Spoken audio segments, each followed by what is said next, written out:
معنا من بيروت الكاتب والباحث السياسي الدكتور مكرم رباح. اهلا وسهلا فيك على سكاي نيوز عربيه. يعني سلاح بكل اشكاله عم ينغص عيشه اللبنانيين اليوم، تعليقك على اللي صار اليوم؟ أول شيء مساء الخير أستاذ هاني. تعليقي بكل بساطة هيدي مأساة مستمرة لكل الشعب اللبناني ولحتى اللاجئين الفلسطينيين. الناس فكروا لبعض الوقت بأنه بداية نزع السلاح من المخيمات حسب الاتفاق بين الدولة اللبنانية وبين السلطة الفلسطينية رح تشمل كل هذه المظاهر الشاذة. أولا، ليش بعد في سلاح خارج عن الدولة؟ وليه بعد في سلاح فلسطيني بمخيمات هي نفسها ضحايا لهيدا السلاح، إن كان ضحايا لبنانية أو ضحايا فلسطينية؟ مثل ما أنت ذكرت ببداية الكلام أنه بالإضافة إلى هؤلاء المسلحين هناك تجار مخدرات، وأهل المخيم بالأصل بيعتبروا أنه هذه الفصائل المسلحة أو البعض منها تحمي هذه التجارة بحد معين. أولا، هيدا الشاب اللي هلا دفع حياته ثمن رعونة وحماقة حتى لو لنقول ضل الطريق وحتى لو قطع عن هذا الحاجز. أولا، ليش مواطن لبناني بده يمتثل لحاجز لميليشيات لابسة؟ شفت الثياب اللي لابسينها هول؟ الثياب ما بتتبع لدولة، وانت كمواطن لبناني ما مفروض توقف على ولا حاجز مسلح الا اذا كان الاشخاص لابسين ثيابهم العسكرية وفيك تعرف انه هول الدولة.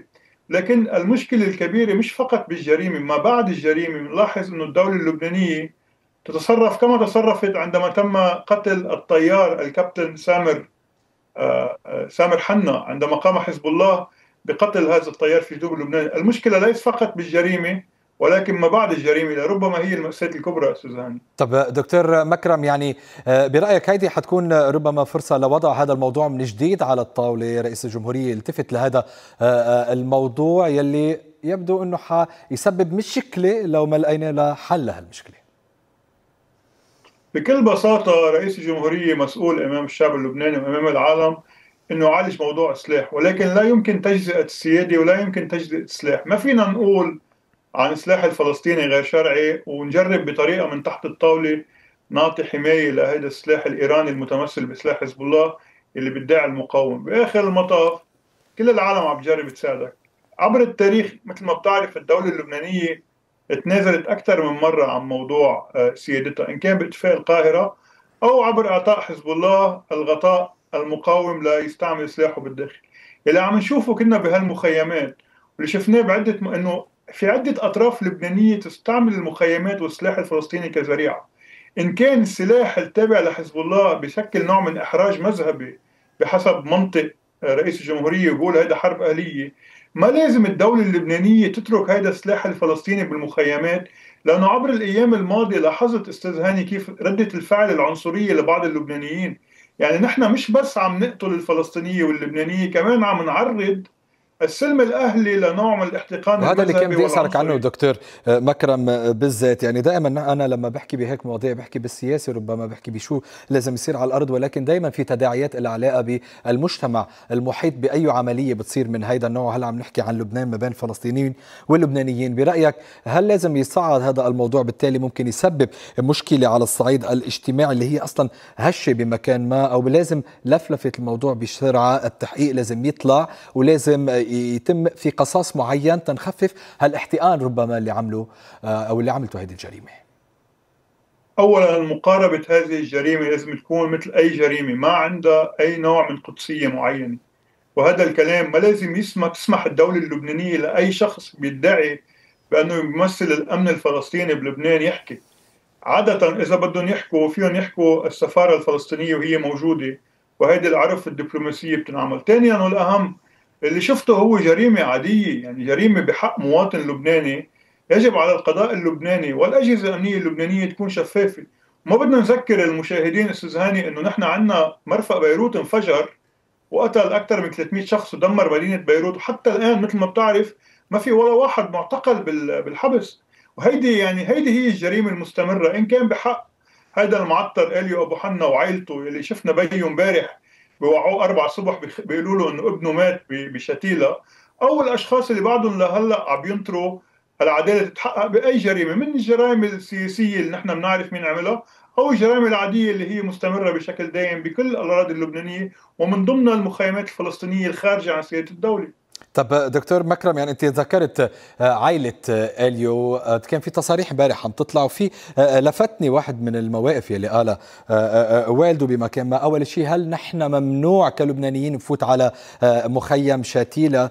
بيقول اول شيء. وثاني شيء بيقول، هل اليوم نحن صرنا يلي جبناهم ضيوف لعنا صاروا بدهم يمنعونا نتجول ببلدنا؟ كيف بتقرا هيك كلمات طلعوا من ربما والد شخص تعرض لقتل بهذه المنطقه؟ يعني بيو لإليو قلبه مكسور، ولكن فعليا الدولة اللبنانية هي المسؤولة، هي اللي عم تمنع اللبنانيين يفوتوا على المخيمات عبر إعطاء غطاء قانوني غير موجود لهذا السلاح. مثل ما أنت بتعرف، الدولة اللبنانية عندنا لجنة حوار فلسطيني لبناني، والشغل كان واضح، وزيارة أبو مازن للبنان إنه ما بقى في حاجة لهذا السلاح، كون اللاجئين الفلسطينيين هم ضيوف.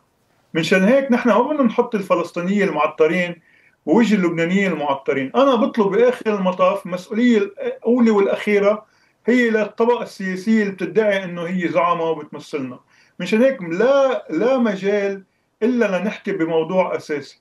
السيادة أساسية لأي نهوض اقتصادي، والعدالة هي أساس الملك. غير هيك ما بنقدر نبني بلد. شو ما جربوا من شعوذات ويجربوا يقولوا ويعطونا افتراضات، هيدا الشخص اللي دمه على الأرض اسمه إلي أبو حنا بذكر كل واحد بكل صورتهم انه هن فاقدين للشرعيه كل ما هن عم يتركوا الناس تموت على الطرقات. طب دكتور مكرم، يعني اليوم نحن عم نحكي بأكثر من سلاح بلبنان. منطقيا واقعيا، هل نحن أمام مرحلة مقبلة حيكون فيها نزع لهذا النوع من الأسلحة، ولا هذا الموضوع برأيك بعد كل التعقيدات اللي عم نشوفها على مختلف أنواع الأسلحة؟ عم نحكي اليوم عن قضية حزب الله، هلا عم نحكي عن سلاح المخيمات. هل في فرصة بالمرحلة المقبلة؟ هل لبنان الرسمي قادر أن يواجه هذا السلاح؟ لبنان الرسمي للاسف غير قادر، لانه ما في رغبه سياسيه بالموضوع.